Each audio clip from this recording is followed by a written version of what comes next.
ذوالفقار علی بھٹو تو ہمیشہ سے زندہ ہے، ہمیشہ زندہ رہے گا، لیکن شاید ہم مر گئے ہیں، ہم مرے ہوئے ہیں، ہم زندہ لاشیں بن گئے ہیں۔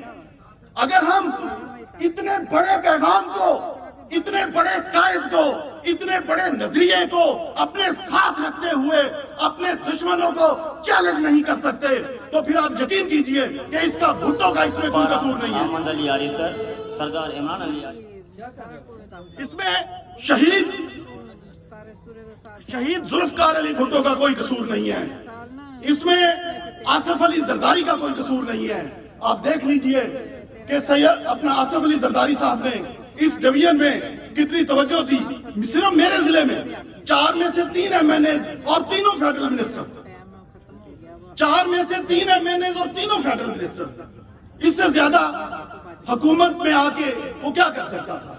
لیکن اس کے بعد یہ جو باقی ناکامی ہے، جو سلسلہ ہے، وہ ہمارے ذمہ ہے۔ اس ذمہ داری کو ہمیں قبول کرنا ہے۔ ابھی ملک صاحب یہ کہہ رہے تھے کہ وہ ایک لفظ شاید وہ غلطی سے کہہ گئے ہو کہ وہ لیڈر لیس ہو گئے۔ لیڈر لیس نہیں ہے، بہاول نگر کی دھرتی نے ہمیشہ لیڈر پیدا کیے۔ بہاول نگر کی دھرتی زرخیز ہے، بہاول نگر کی دھرتی سیاسی ہے، بہاول نگر ہمیشہ گرفتاریوں میں MRD کی تحریک ہو یا کوئی اور سلسلہ ہو نمبر 1 پہ رہا ہے۔ اور میں آج یہ بات یہاں کہہ کے جا رہا ہوں کہ اگر بلاول بھٹو زرداری صاحب نے، اگر مخدوم صاحب نے، اگر یوسف رضا گیلانی صاحب نے اور میرے محترم بھائی عبدالقادر شاہین صاحب نے ہم جیالوں پہ، ہم کارکنوں پہ اعتماد کیا ہے تو میں آپ کو یہ چیلنج کر دے کے جا رہا ہوں۔ یہ ایک ہیلدی چیلنج ہے، یہ ایک پازیٹیو بات ہے کہ جو تنظیم چاہے آنے والے 2 ماہ کے بعد ہمارا مقابلہ کر لے، کسی صورت میں، کسی سلسلے میں۔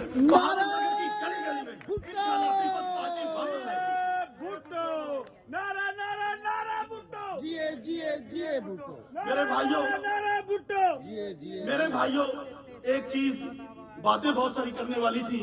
میرا خیال تھا کہ شاید یہ کنونشن جو ہے یہ اس سطح پہ ہوگا کہ یہ میٹنگ ہوگی اور اس میٹنگ میں ہم تفصیلاً جو ہے ڈسکس کریں گے، لیکن ماشاءاللہ آپ نے تو اسے ایک بہت بڑا جلسہ بنا دیا ہے اور میں اس کا آپ لوگوں کے ٹائم کا بھی احترام کرنا ہے اور باقی چیزیں بھی کرنی ہے۔ میں صرف یہ کہنا چاہتا ہوں کہ دیکھیے، آپ ایک بندہ کہیں بیٹھا ہے اس کے پاس بھی جائیں، فی الحال ہمیں ضرورت نہیں ہے، ڈھلو صاحب ہمیں ضرورت نہیں ہے 100، 200، 1000، 5000، 10000، 20000 جمع کرنے کی۔ دیکھیں ایک سیاسی کارکن جو ہے وہ ایک بندہ 500 پہ حاوی ہوتا ہے بشرطے کہ وہ آپ کا نظریاتی ہو اور ٹرین شدہ ہو۔ دوسرا یہ ہے کہ یہ خیال کیجئے کہ تنظیموں کے اندر خانہ پوری کرنے سے بہتر ہے آپ انہیں چھوڑ دیں، کوئی ضرورت نہیں ہے، لیکن جو بندہ لائیں وہ لے کے آئیں۔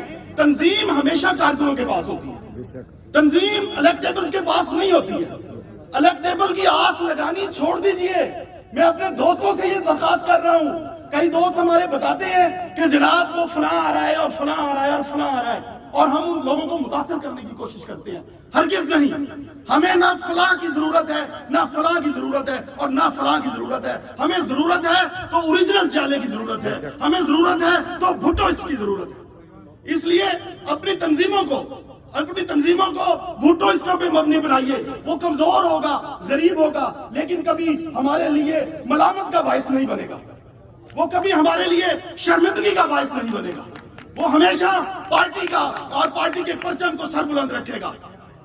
دوسرا یہ ہے کہ میں ابھی چند دنوں میں نے نوٹ کیا ہے کہ جو ہمارے دوست